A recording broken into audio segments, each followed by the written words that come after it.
Welcome to the 31st episode of the HiFi 5. I'm Ron Resnick. Please like this video and subscribe to the channel. Tonight's guests, Edgar Kramer is the editor-in-chief of SoundStage Australia. Mikhail Kuzemchenko is an audiophile hobbyist. Carlo Raso is the editor-in-chief of Secrets of Home Theater and High Fidelity.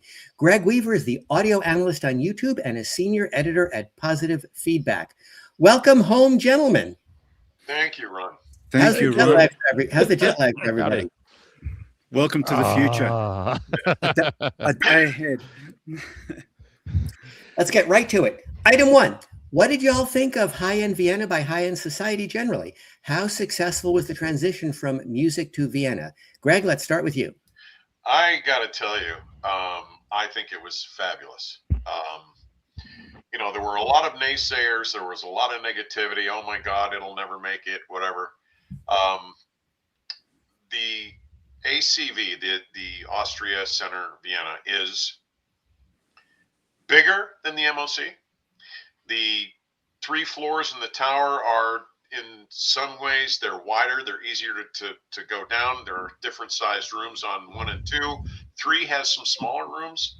The what do they call it? The X1, 2, 3, 4, and 5 down in the negative floors are very much like the first floors of each of the 4 buildings at the MOC.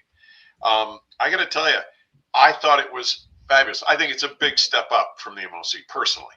And I absolutely loved it. Edgar? To start off with, I hated it, to be honest with you. I thought the venue was just a maze, but my opinion changed, and my opinion changed within the first 2 days. And it was basically, it's a contemporary vibe to the venue. There's a grand entrance. It's just impressive. It's a far better venue, really, than the MOC, and more befitting of high-end audio.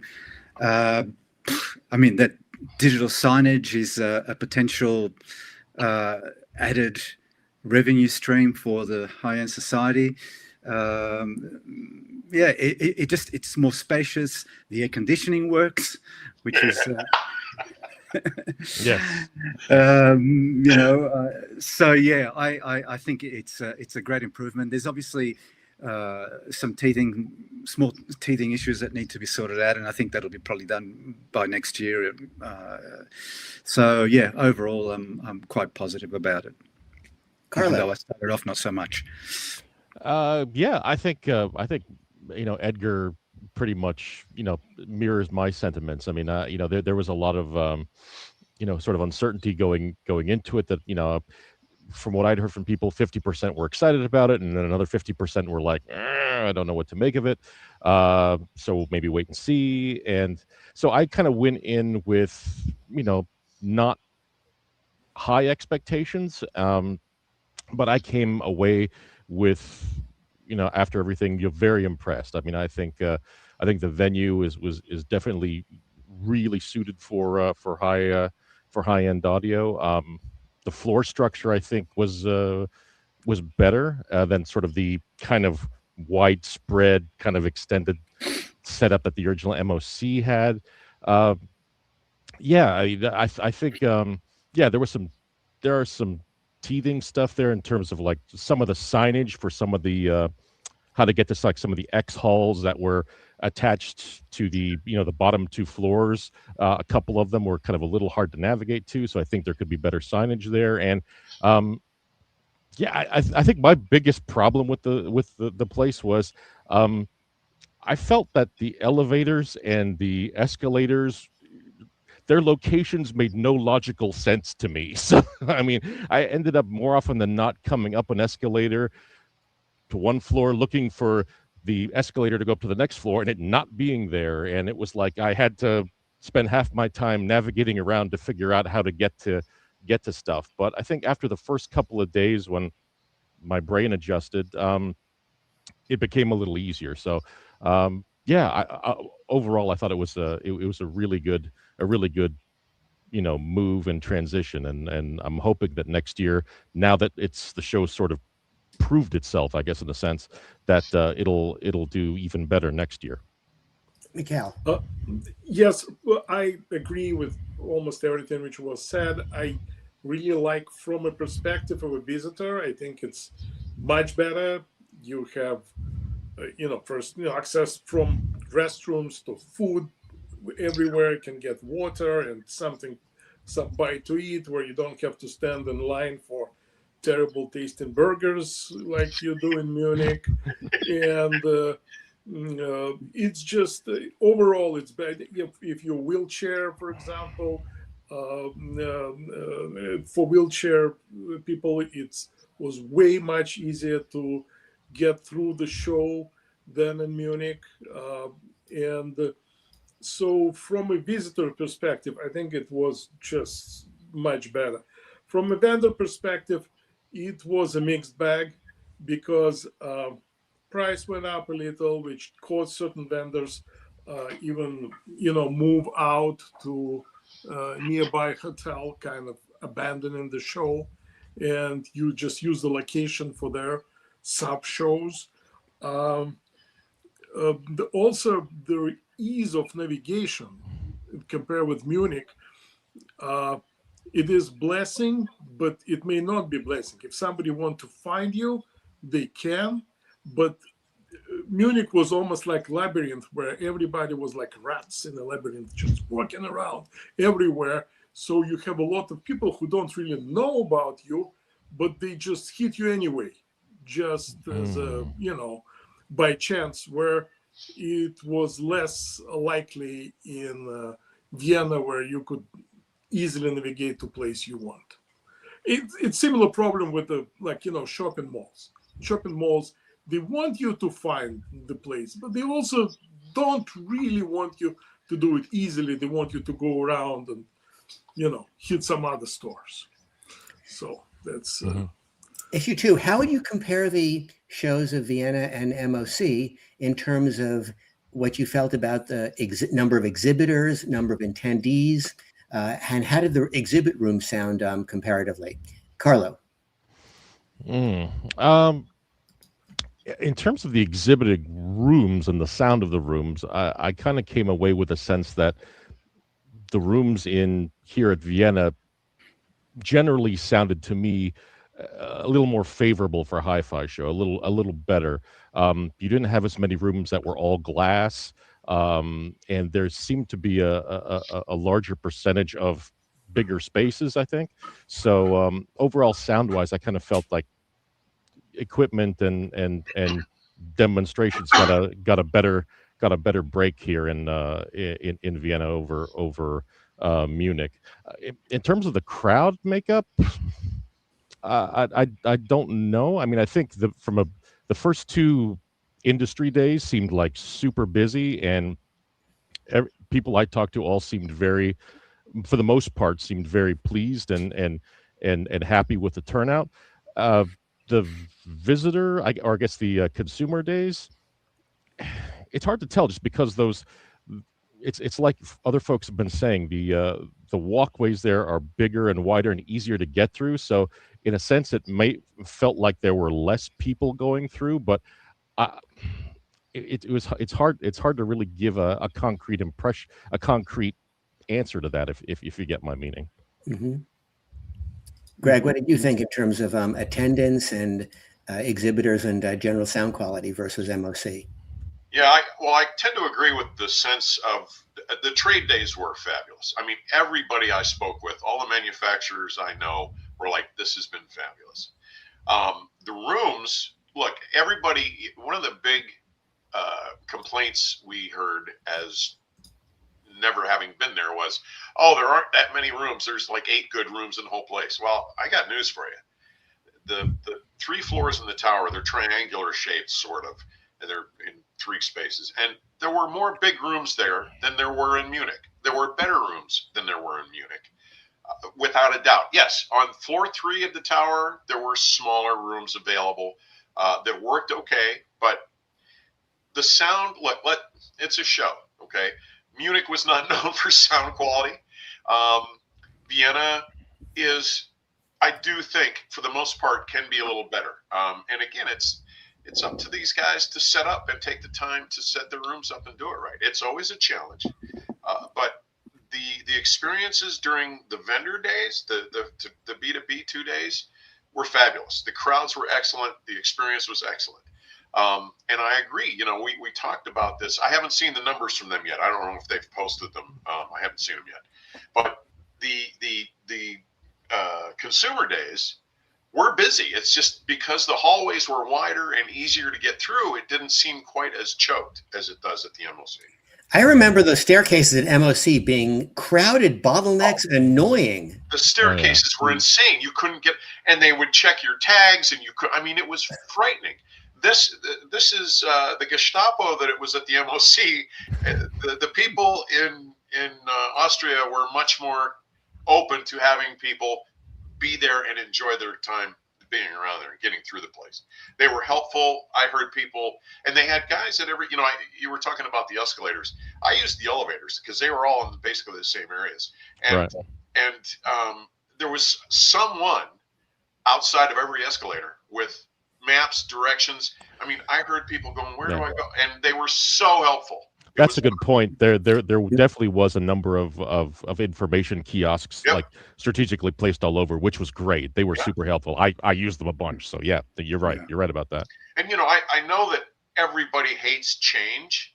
So I think the attitude that, oh my God, it was so hard to find your way around. Within 3 hours, I was fine. I was like, oh my God, this is so great. So I really loved the place. And I think it is the best move the show could have made. I don't know any other venues like this in Europe, so I'll shut up. But this venue is definitely upscale and a good step forward for them, in my opinion. Edgar. Yeah, from my perspective, as far as covering as much ground as possible within the smallest amount of time possible, I found Munich easier, only because you more or less knew there was the atrium, and either side of that there were rooms, and there were corridors, and you're going left, right, left, right, left, right. Once you and from floor to floor. Once that's done, you go to the next atrium section, and then you start again with the corridor rooms. So I still find Munich easier to navigate in terms of sheer step numbers. But I agree, the positioning of info desks and help desks strategically on every level made it a lot easier. The people, as you said, were super helpful. In fact, I had someone walk with me to a certain spot that I couldn't find, and they literally said, no, I want to know where it is myself, and they walked me all the way to the room I was looking for. So yeah, they were helpful. They were certainly motivated to help. As far as numbers, I think Greg was right. The business of the industry days on Thursday and Friday were just as busy, if not more so than Munich. I think that maybe on the Saturday and Sunday, because by nature the audiophile or the audio enthusiast community in Vienna may be quite a lot smaller than Munich. And this being the first year with maybe lots of enthusiasts saying, well, you know, we'll wait for next year to see what happens. I think the numbers were down. Like you say, it's a little hard to tell because of the wider spaces and so on. But it felt to me like the numbers were down there. And the fact that the audio enthusiast community in Vienna might be smaller, a lot smaller than Munich, would have something to do with that. And there were 3 renegade shows going on at the same time. Correct. That's the other thing I found. It was fragmented in terms of HiFi Deluxe just down the road, and then in the Arc Hotel, there was I think it was Vienna Audio Fest. Vienna Soundfest at Tech Gate. And there was an off-site thing that I really feel bad about missing, but Halcro, which is an Australian company, had a show or an exhibition, an event at a dealer, which was about 25 minutes away from site, and I just could not get to that. But so yeah, in other words, there were fragmentations. And the other interesting thing is that from what I heard, there were quite a few long-time exhibitors that could not get the type of rooms they wanted to or felt appropriate for their exhibits that didn't show this year. And I'm just wondering what the future for those companies holds, because they'll have the same problems trying to get those rooms next year and the year after that and so on. So I wonder whether that's going to fragment the show to maybe the Vienna Sound Fest will grow if they can cater to the people that couldn't show this year at the ACV. We're going to get to that in a second. Mikhail, what did you think about attendance?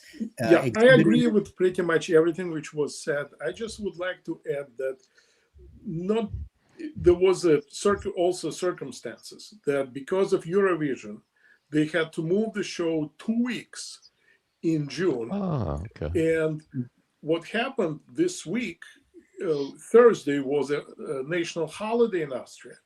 A lot of people use it to have a long weekend and move out of the city because weather was reasonably good. So a lot of people who have families and whatever, not families, they moved out of the city first time in summer, the weather is great, and that probably reduced attendance from locals quite significantly. Okay, so by a show of hands, who preferred overall the MOC venue and who preferred the Vienna venue? Mikhail?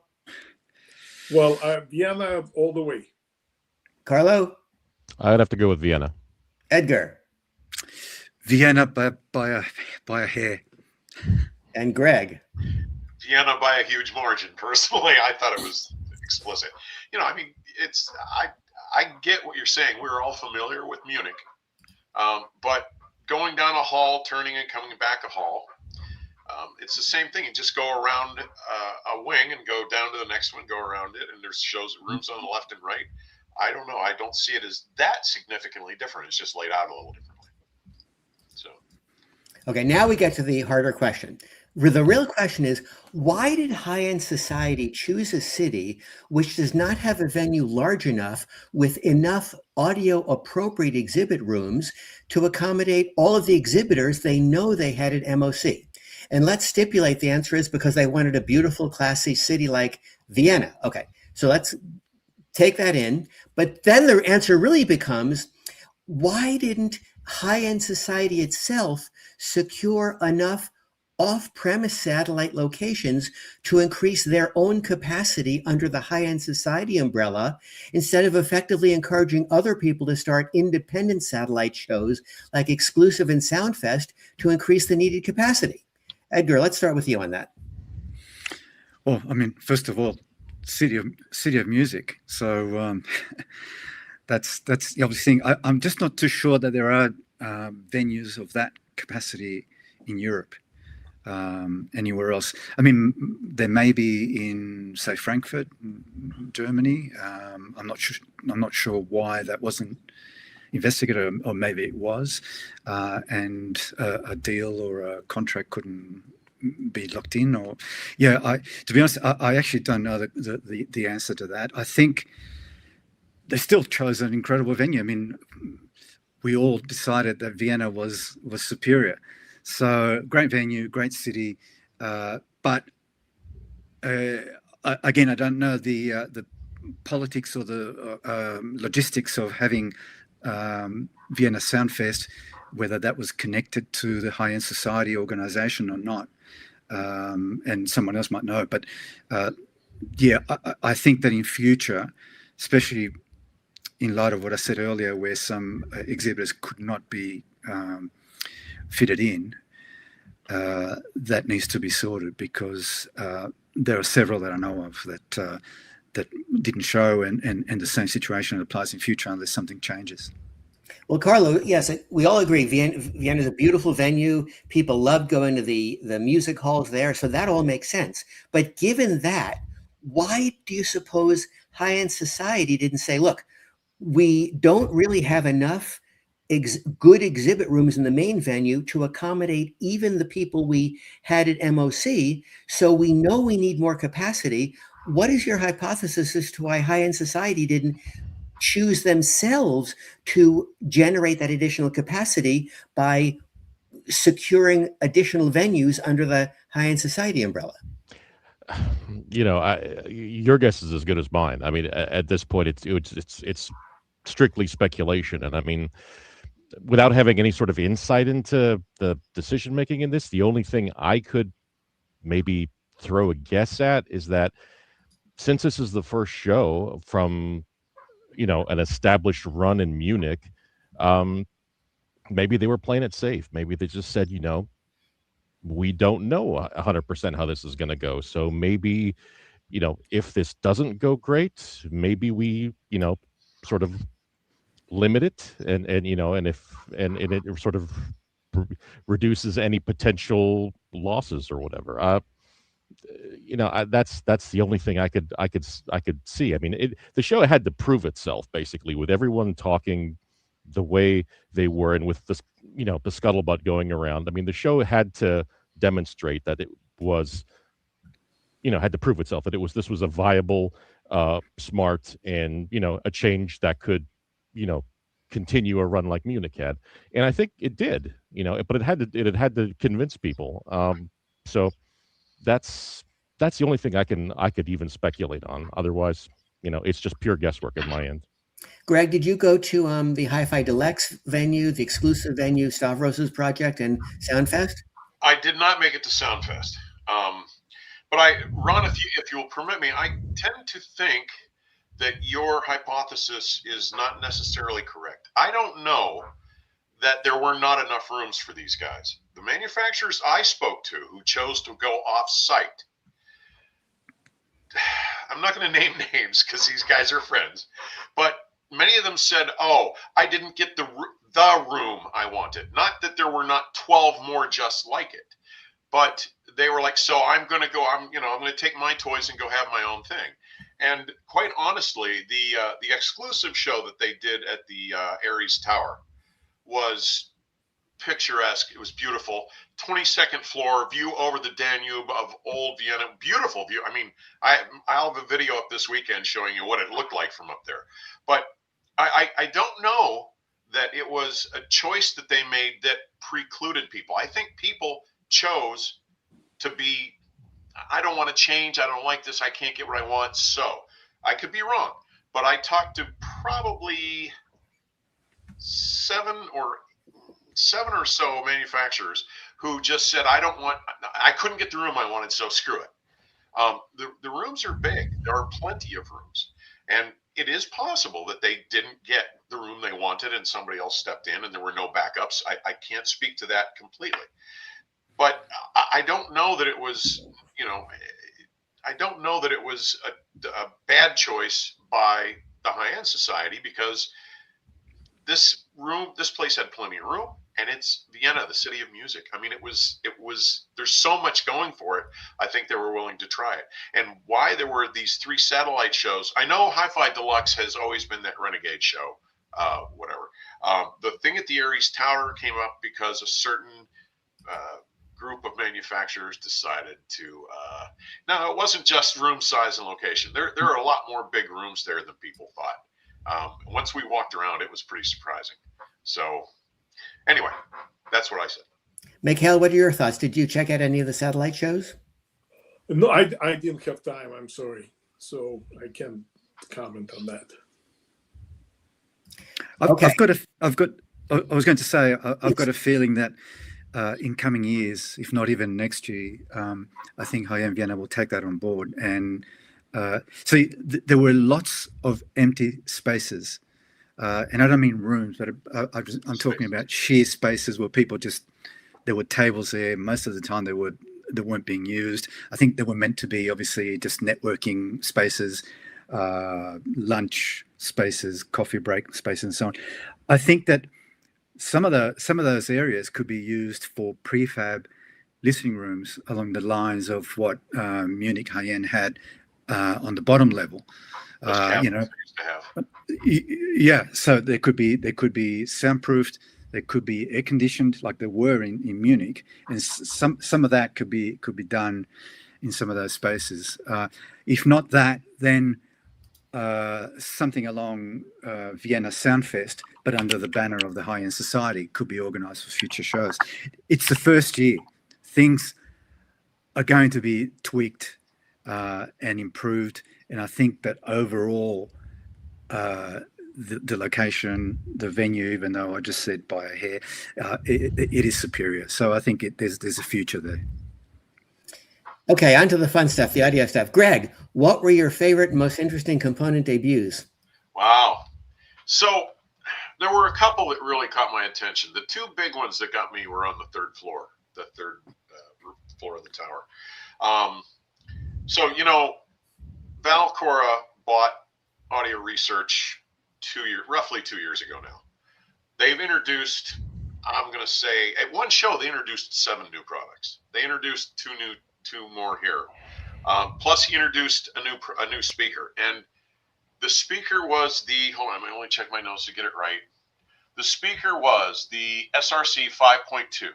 There was a ceramic tweeter version and a diamond tweeter version, around 80,000 and 95,000 each. But they were driven by audio or acoustic research stuff. They had an updated reference 20 line stage. It's like 48K. And this new reference 80X stereo amp, it's $23,000.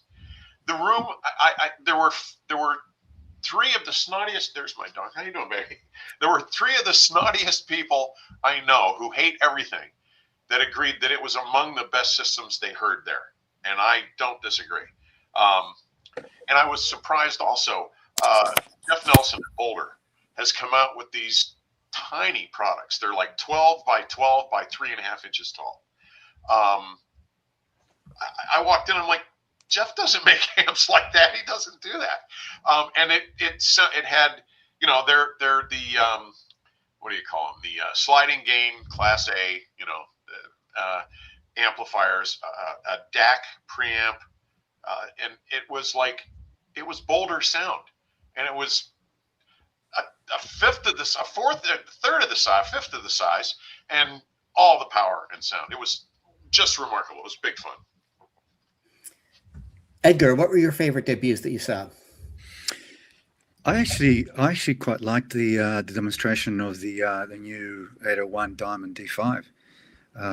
I just found, you know, it looks exactly the same as previous generations, but the small changes they made, I think the speakers handled superbly dynamic. Bass was more controlled than D4. It was quite smooth. So I enjoy that a lot. Mark Levinson Electronics from memory. So that as a debut of a very, very important product, love it or hate it, it's a very important product in the industry. So that I thought that was very interesting. The one that kind of blew me away towards the end of the show, and I almost bumped into it by accident, was the new AMR stuff. I actually owned an AMR CD player, which was over-engineered to the max. It was a 45 or 50 kilo CD player. And then they left and went the other way into sort of entry-level products, which are very good, but obviously not high-end. But I don't know if you guys saw this AMR stuff. Is quite incredible. It's beautifully designed inside and out. It'll be very, very expensive, so they've gone all the way out. And I was going to say, along the lines of Greg, the reference 7 from Audio Research, and the reference 20 preamplifiers. Yeah, the reference 20. Reference 20. They were interesting as well, and a brand that is new to me, from Poland. Yeah, Laragon, which is kind of like a slightly larger than a quad electrostatic speaker, and that was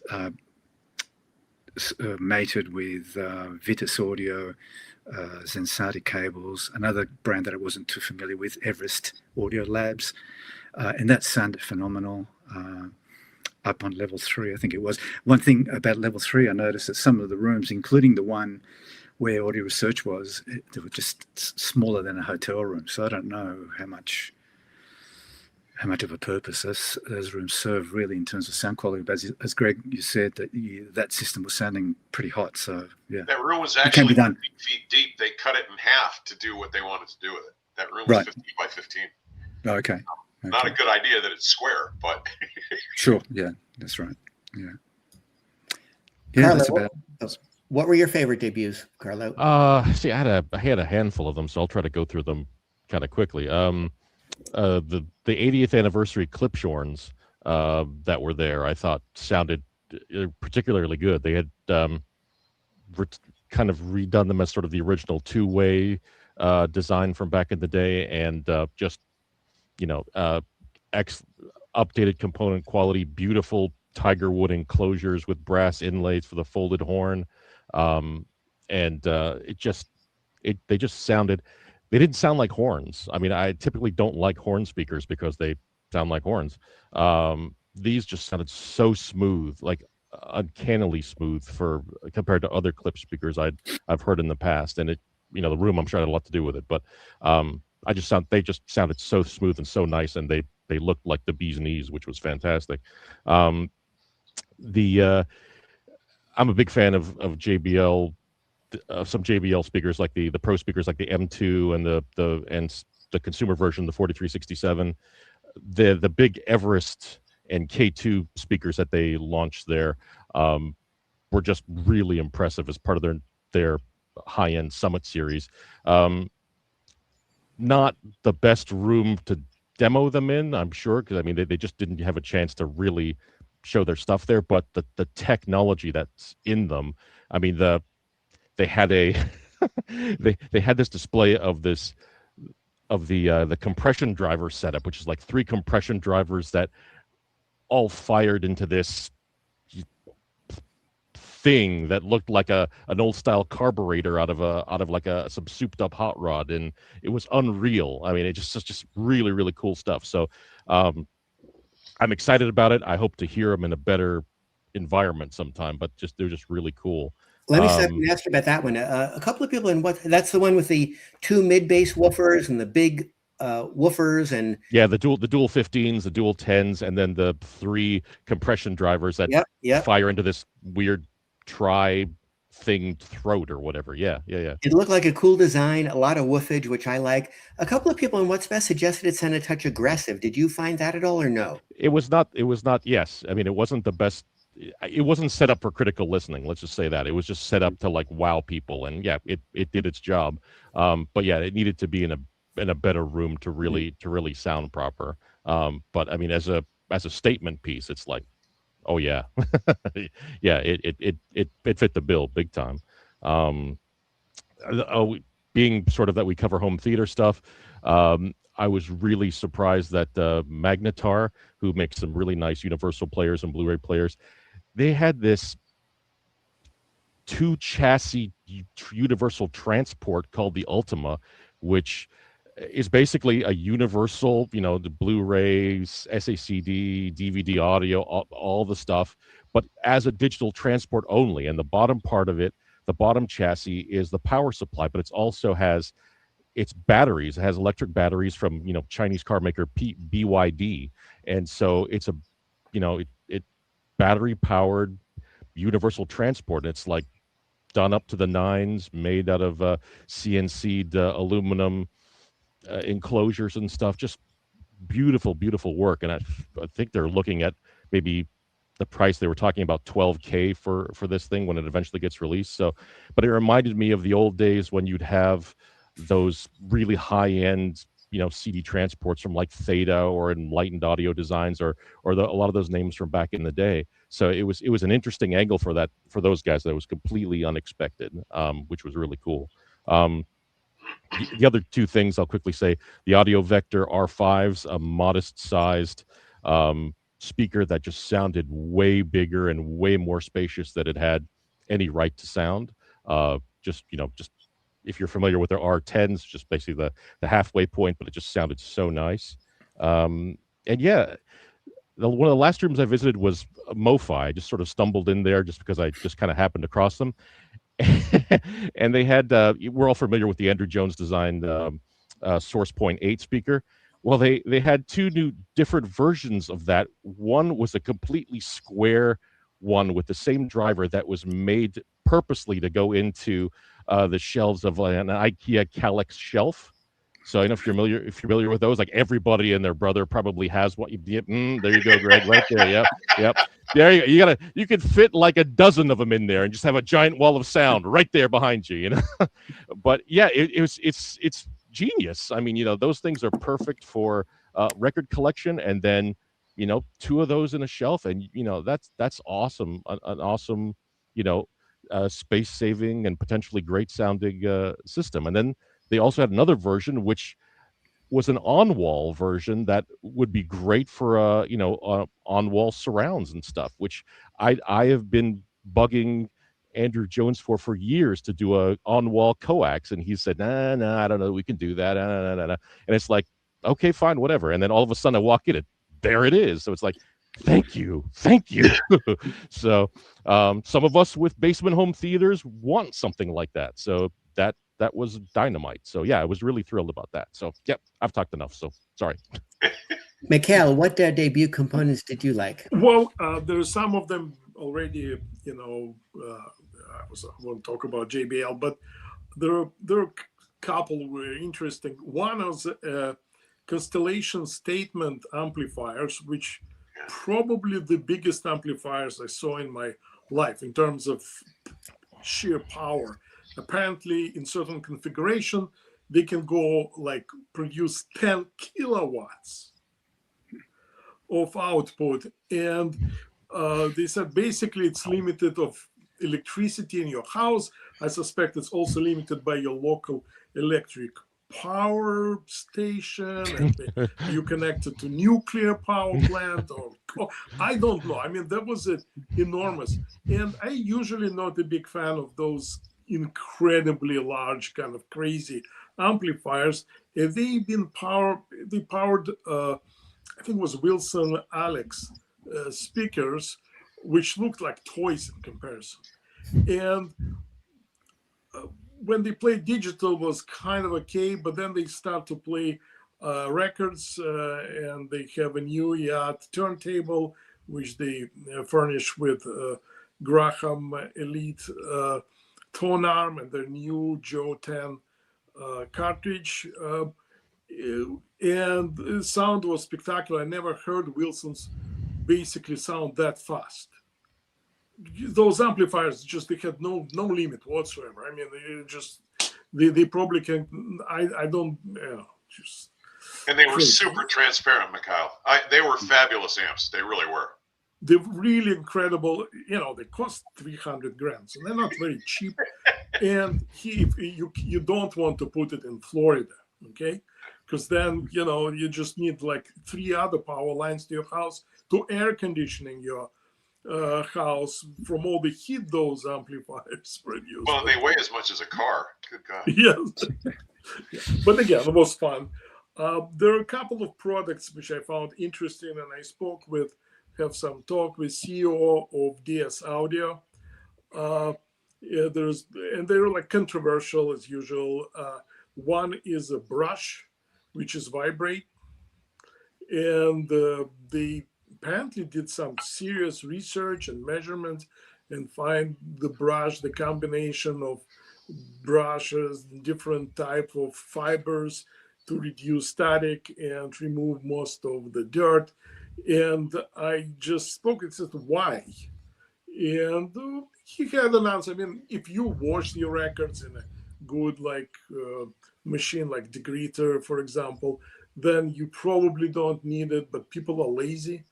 And that's basically kind of a cleaner for a lazy people. Lazy but rich, because this is a $1,200 brush.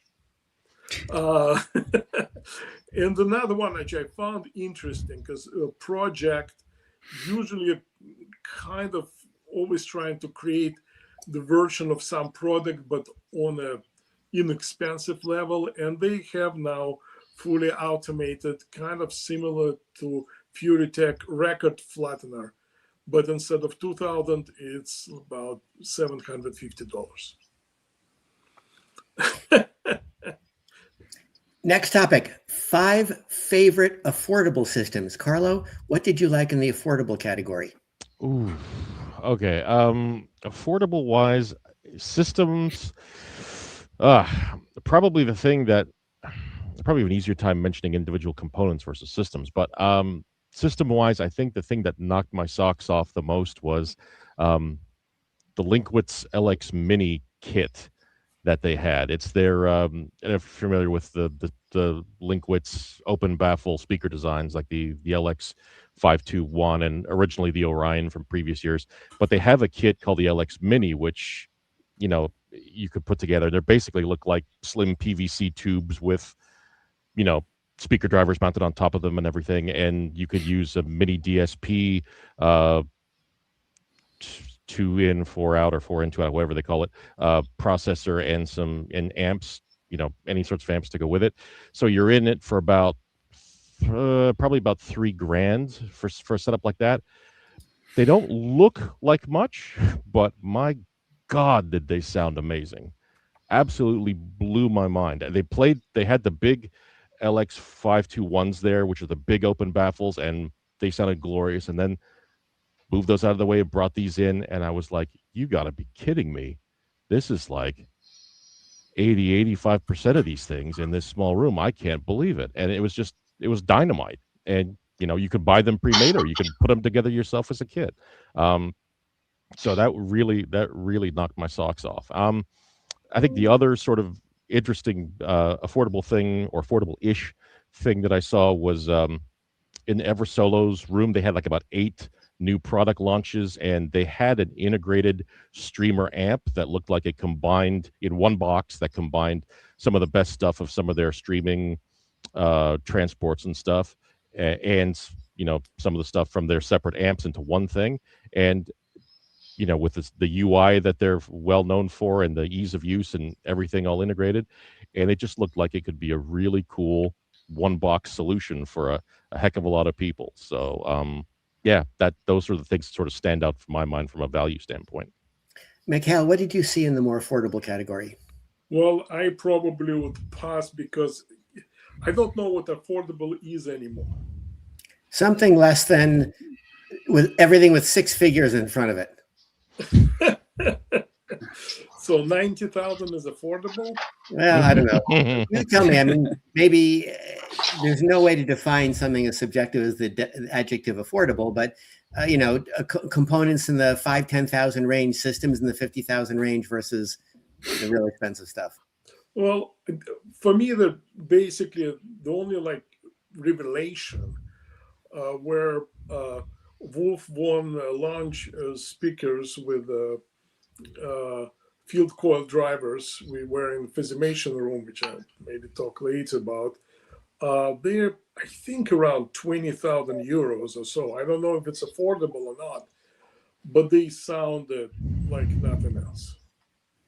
It's really, for me, was the best sound on the show. Really? Yes. You're going to put that in your favorite sound category? Yes. Okay. Okay.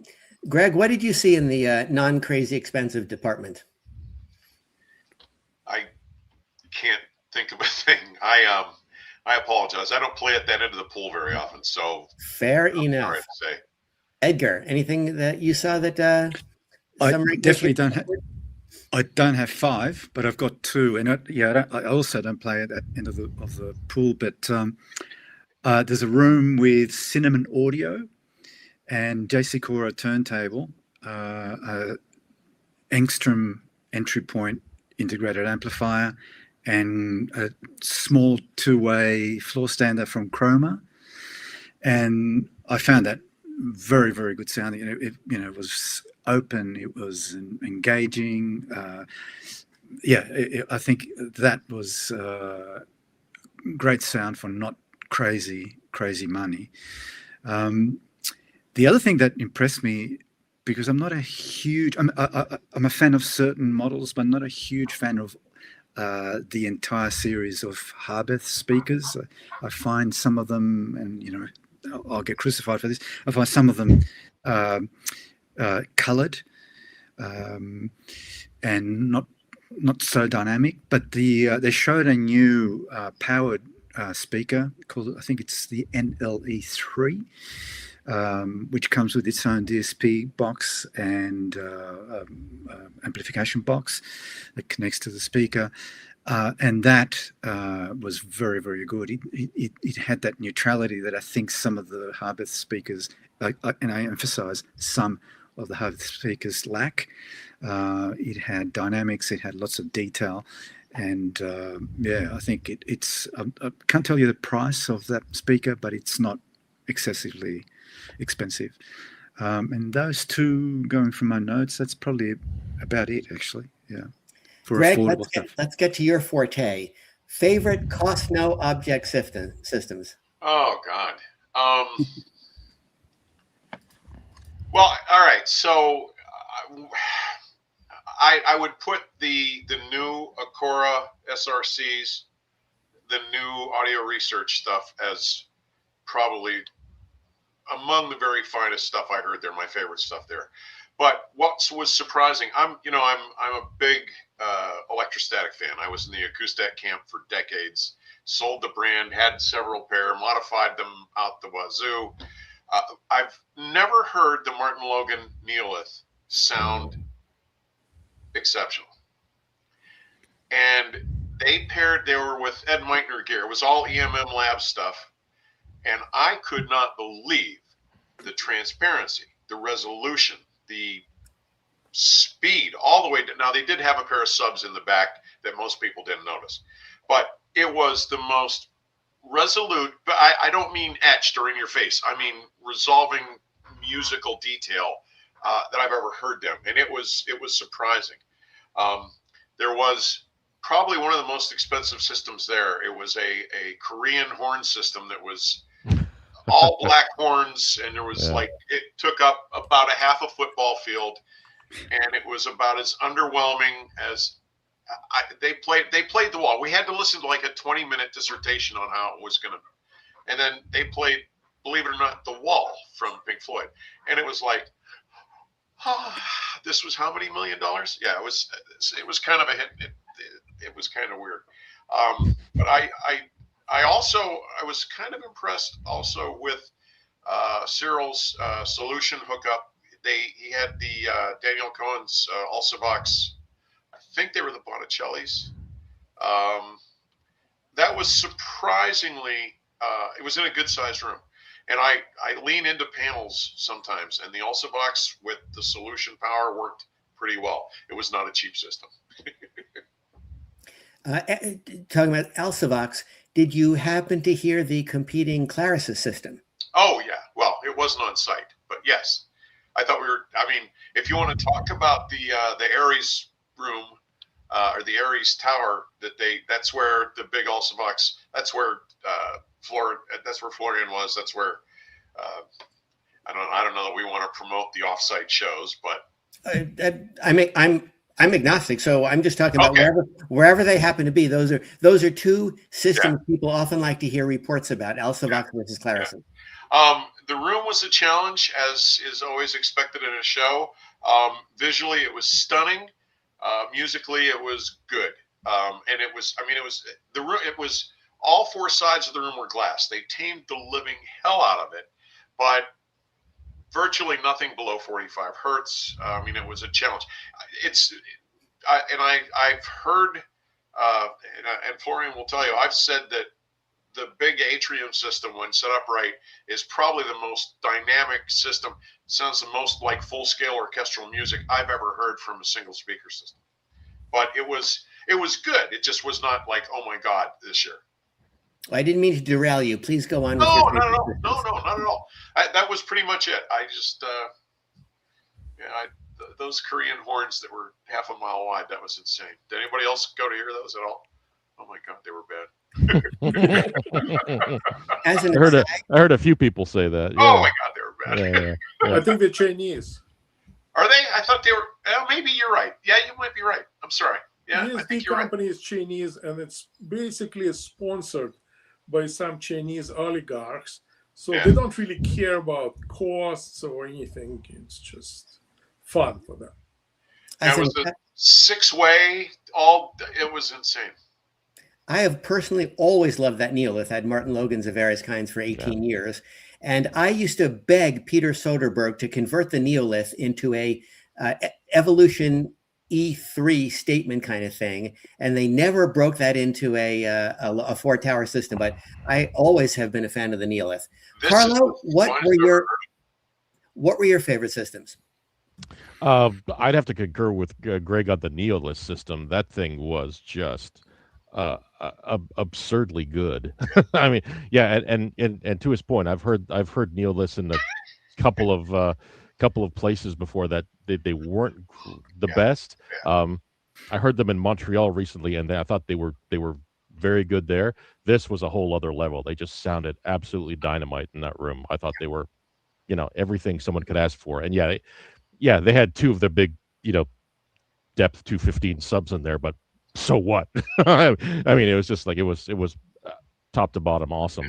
The other standout room to me was actually not a stereo room, but it was the PMC immersive sound system. That it was like an 11.2.6 Atmos system that they had set up with their new huge PMC 12 XBD studio monitors for the front 3 channels, and then all these other PMC speakers around. They were playing just amazing versions of Atmos music, particularly some stuff from some surround stuff from the Beatles, and it was just like, wow. I mean, it was just really, really, really good, super clean, but just one of the better immersive surround setups that I'd ever heard. And yeah, that was a big dollar room for sure. The Perlisted room too, that was that had the Trinov system with the DCS 32 channel DAC, and they had I was in there when they had composer producer Justin Gray in there. They were playing some of his immersive Atmos music tracks from his Grammy winning album, and yeah, that sounded dynamite as well in there. So I mean, just great sounding surround rooms. Those were the things that stick the most in my mind.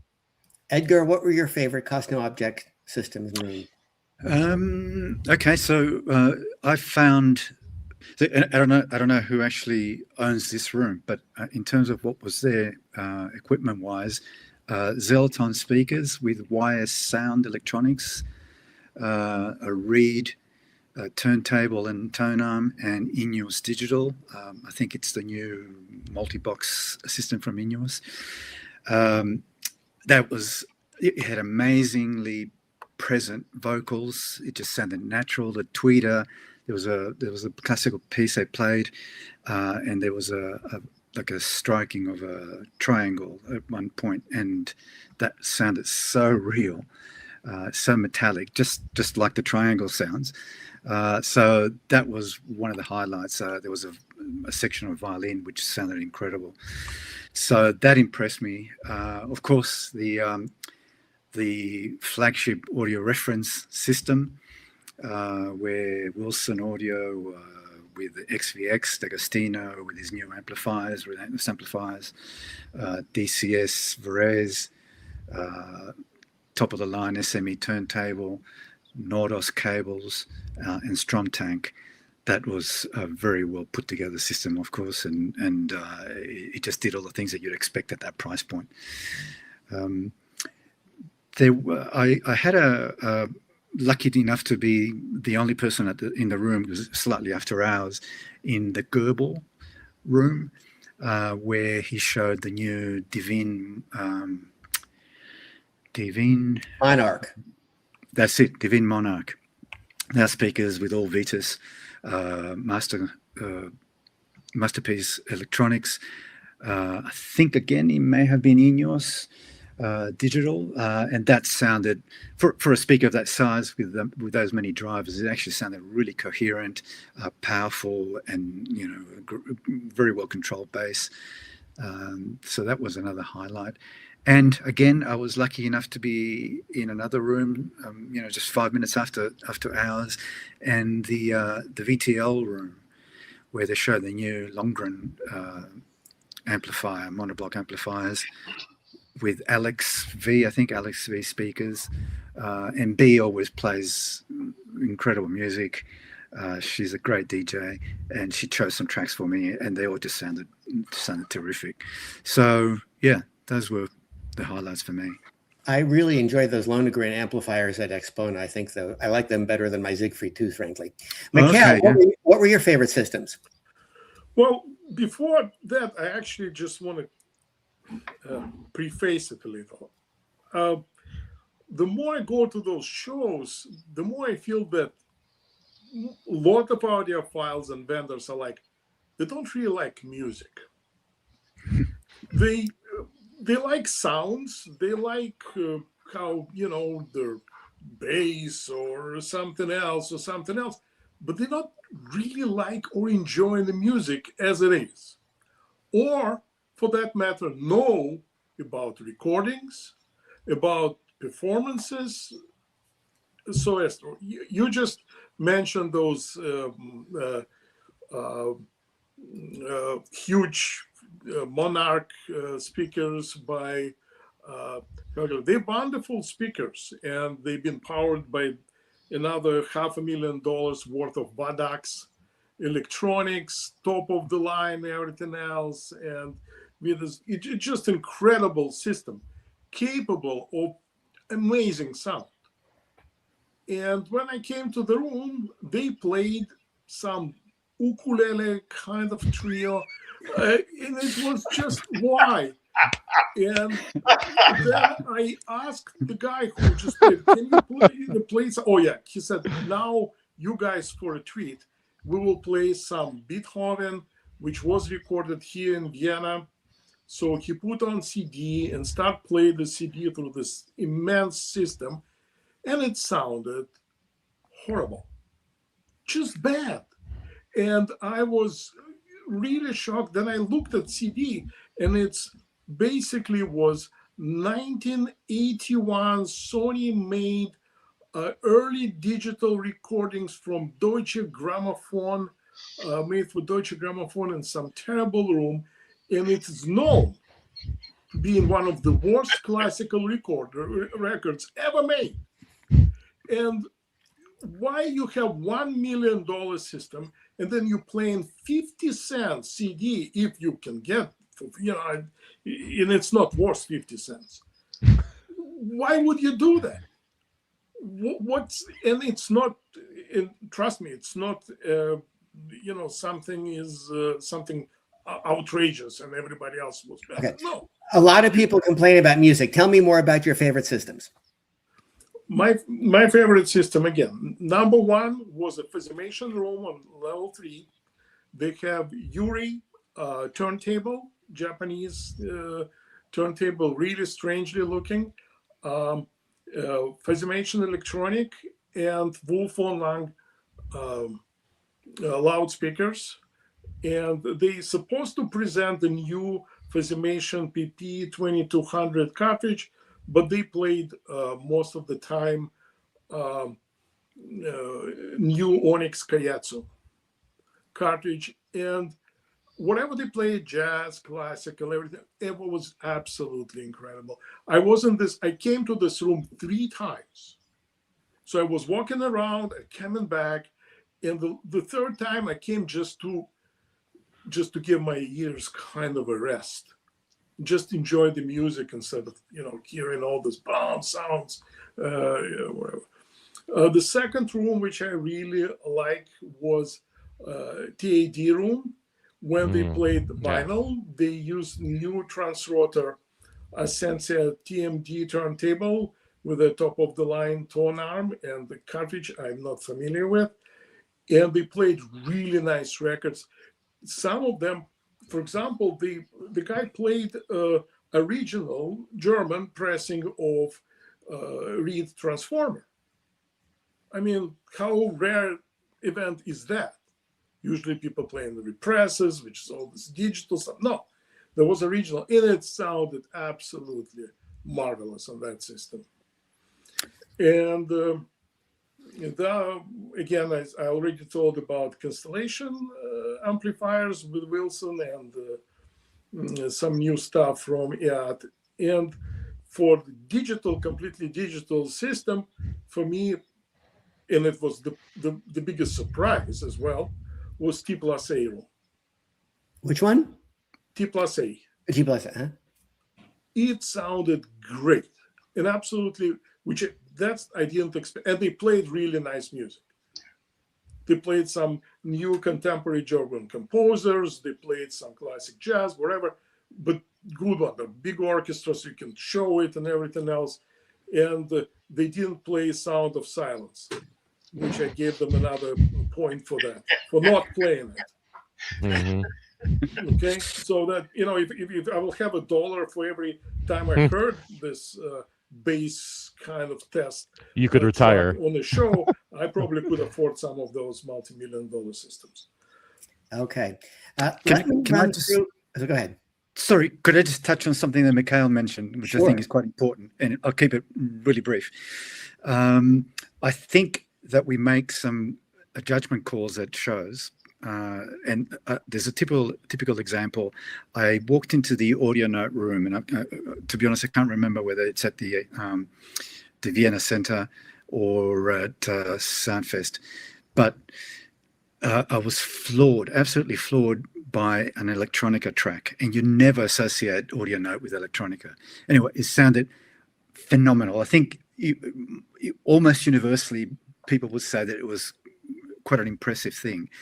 And literally the track that played after that, I just ran out of the room, and I think my ears would have been bleeding, and my teeth were gnawing. I just wanted to get out. So what that means is that you really have to stay for at least 2 or 3 tracks, at least maybe even 4 or 5, and spend time, which is almost impossible at a show like this, to spend time with something, with a system, before you actually judge it. Had I walked into the audio note room 5 minutes after that incredible electronica track, I would have thought, geez, that's pretty poor, and turned right around and gone. So yeah, it also depends on when you walk in, what they're playing at the time, how many people you got in front of you, where you are in relation to sweet spots, and all that sort of stuff. That's Go ahead. I just wanted to ask. I just saw in the comments section someone asked about the Trinov room and if they were using waveforming technology, and I just wanted to answer, yes, they were. They were using 8 subs in total, 4 in the front and 4 in the back, and they had the whole waveforming thing going on, and it was working really nicely as far as I could tell. So, just answer that question. Let me run a couple of rooms by you. These are rooms that we talk a lot about in What's Best. Who had a chance to hear Stavros's new loudspeaker with the side-firing woofers? Tell us, Greg. There's something about Aries Surat stuff that you either like it or you don't. And I find it to be extremely immersive when it's done right. And the room was huge. He played some very well recorded. I wasn't there long because it was a hectic show. But Stavros always has me in, puts me in the right seat. And it was immersive, and it was just like there was a density to tonality that was hard to describe. And he almost always gets that effect when he does his rooms. And I know a lot of people that think that's superficial, that's not real, whatever. I don't know. But I find what he does when it's done right to be absolutely numbing sometimes. You sit there and you're like, oh my God, it can be fabulous. And what did you think about the speaker he debuted at Vienna versus that giant version that he debuted at Munich? Munich last year? Yeah. They both had their merit. This system was for Stavros. This system was small, modest. It looked modest for Stavros. Yeah.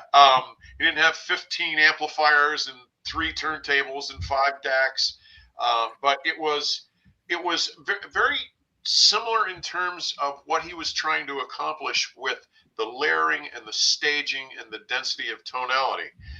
But it was more scaled back, and it was the best word for me to use for it is totally immersive.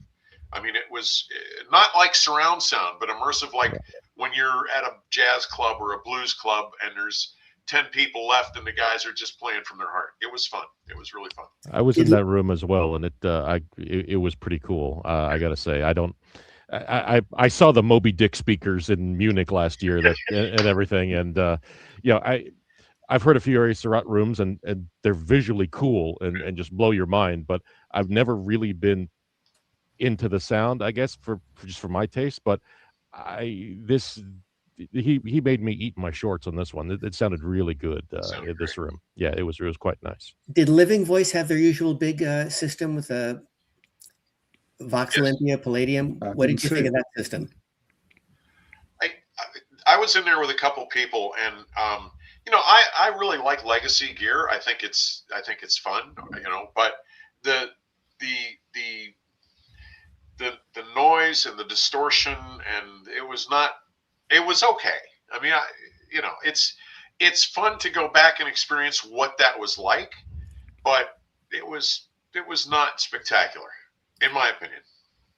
And was there a big Silbatone Western Electric room as there typically is? Yeah, they did this. They always do that, and it's that legacy thing. It's fun to go in and go, oh, that's what it used to be like. And again, there were distortions and noises and sibilance and things. It was not just my opinion.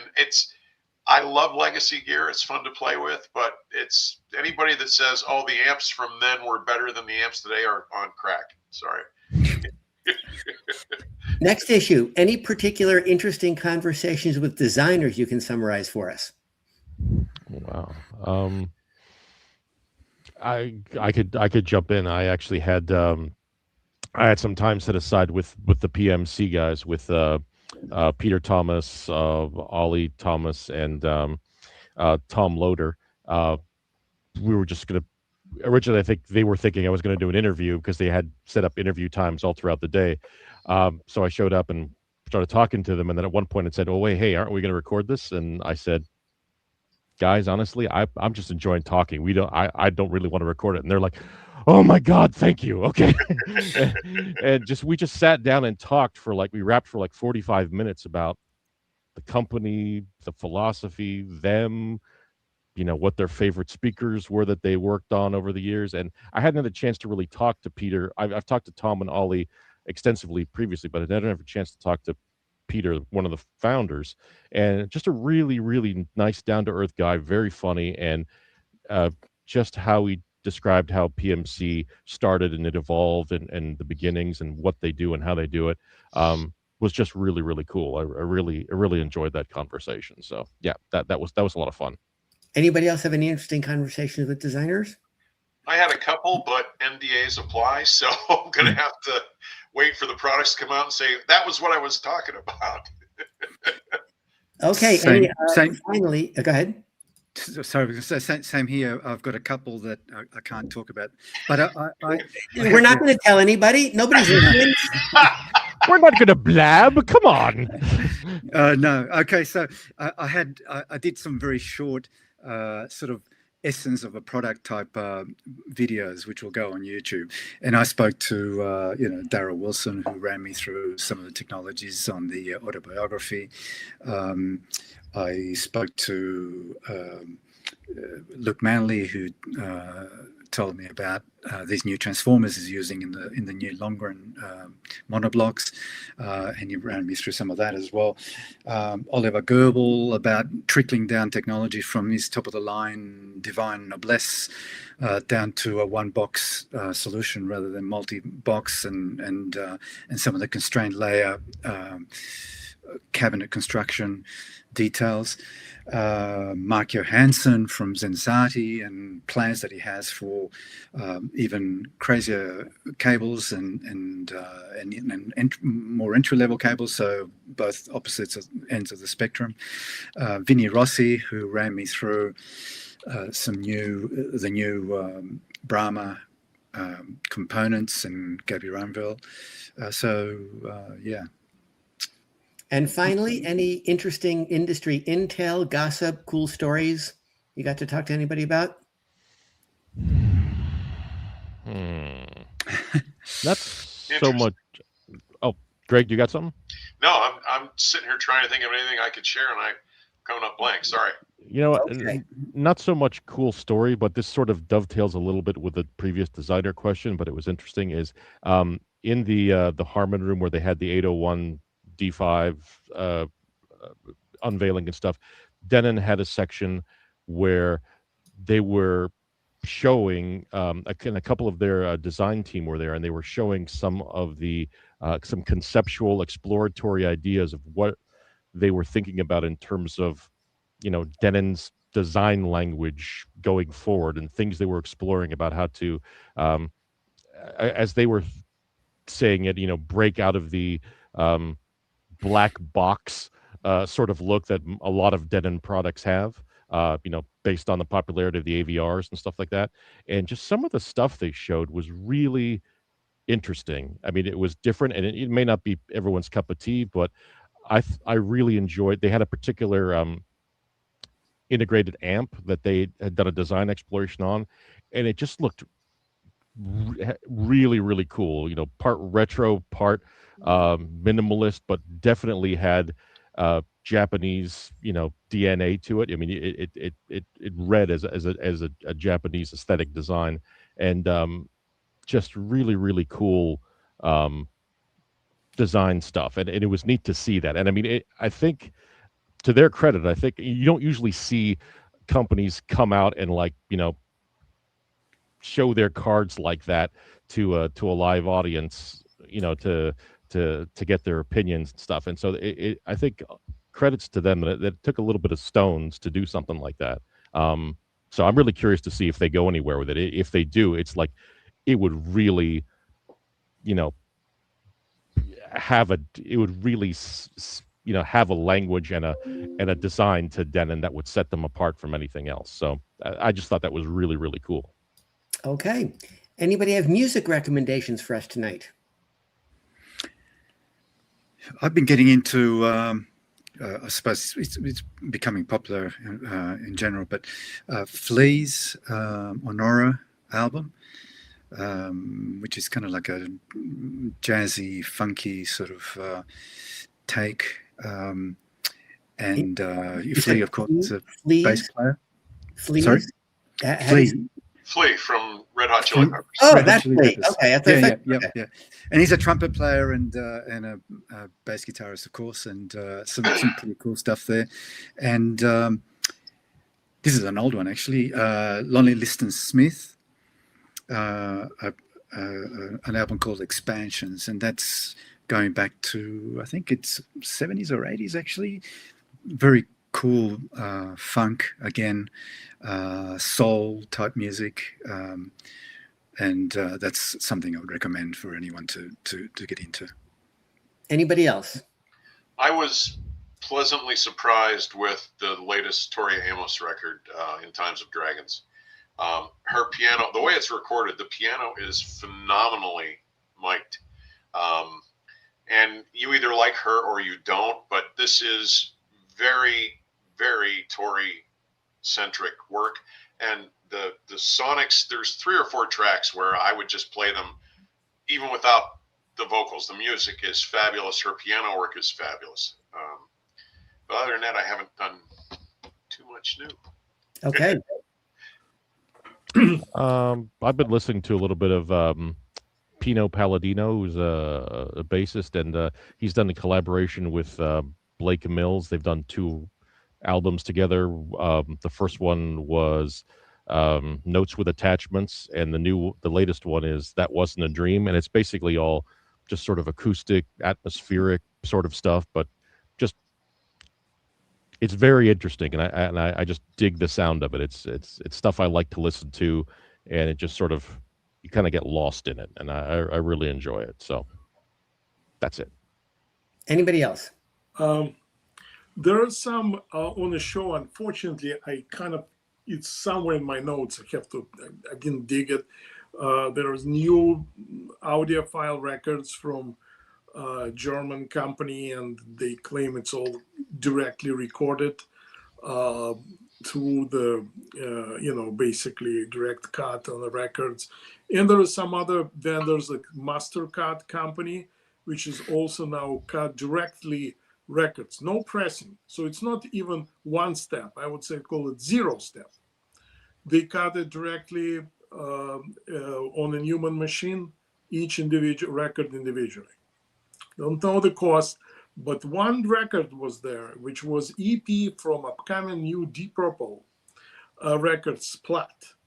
And they had a wonderful signing session where I got this again directly cut EP, and I spoke with Mr. Roger Glover and Simon McDown, and they signed it and wherever we came. Roger Glover, I knew him from about 25 years ago when he lived in Greenwich, Connecticut, but that was my recommendation because those singles sounds very good actually. I have one recommendation that Tinka turned me onto it. A German singer, young girl Loi, Loi, who is doing a great cover of Blinding Lights. Apparently, the song was originally done by some guy that calls himself Weekend. I don't like his version, but this Loi girl, Loi, Blinding Lights, beautiful. Check it out. Okay, gentlemen, this has been great. Thank you for joining me. Our next episode of HiFi 5 is June 24, second Wednesday and fourth Wednesday of every month. Welcome back home. Thanks for letting us know how you enjoyed the show. Thanks for having us, Ron. Thank you, Thank you Ron. so much. It was Thank you awesome. for having me. See you guys. Bye-bye. Good night, everybody. Take care.